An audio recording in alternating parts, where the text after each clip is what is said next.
They didn't hijack the planes. They hijacked my religion. Changed Islam's meaning from submission, started taking lives instead of praying to be forgiven. They tell lies to their orphans, tell them that their lives were ruined by the American, breeding hate is their new heritage. And now I feel helpless watching the hatred spread. Watch on Fox News and see how the hatred spreads. See how the anchorwoman teaspoons ignorance as she calls the president a pro-abortionist. Now, I don't know Barack Obama personally or what his policy is, but I can promise you this. His intention has never been to kill infants. Pro-abortion is manipulative diction, mirroring the fundamentalist sects of Islam when they interpret Muhammad's revelations. Fundamentalists aren't worried about praising all creation. They're too busy building a flock of sheep of 50 people in Gainesville, Florida, and calling it a congregation, sending planes into buildings to send their message, suicide bombers into mosques and applauding the carnage. They listen to Pat Robertson talk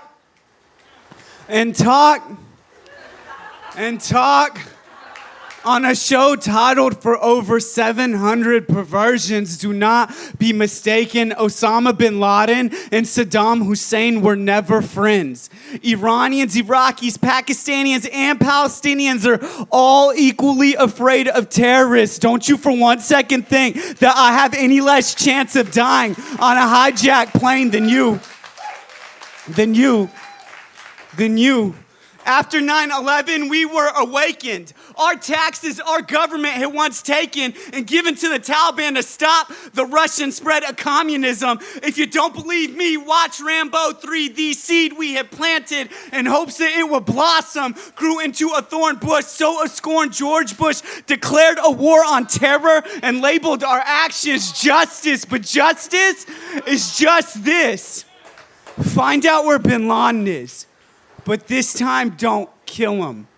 Catch him and release him in front of Muslim Americans. Yes, Muslim Americans in front of other men with the same name, Osama, which means lion like, not like-minded terrorists. And like lions, they will tear into him. An eye for an eye leaves the whole world blind, says the man with two.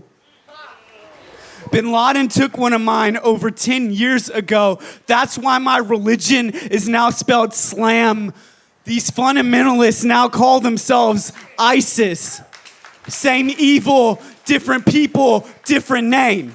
Same evil, different people, different name. And the media simply calls them Islamic State, as if a small group of cutthroats could represent over 1 billion people. It's clickbait.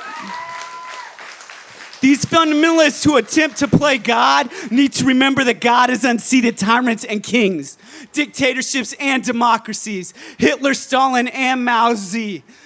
Most importantly, this world was built in 7 nights, 6 days with 5 pillars, 4 horsemen, 3 Abrahamic religions, 2 people, Adam and Eve. Most importantly, it was built with one love. And they built one mosque 2 blocks away from ground zero. So they burned one Quran to redeem 2 towers, and we're still left at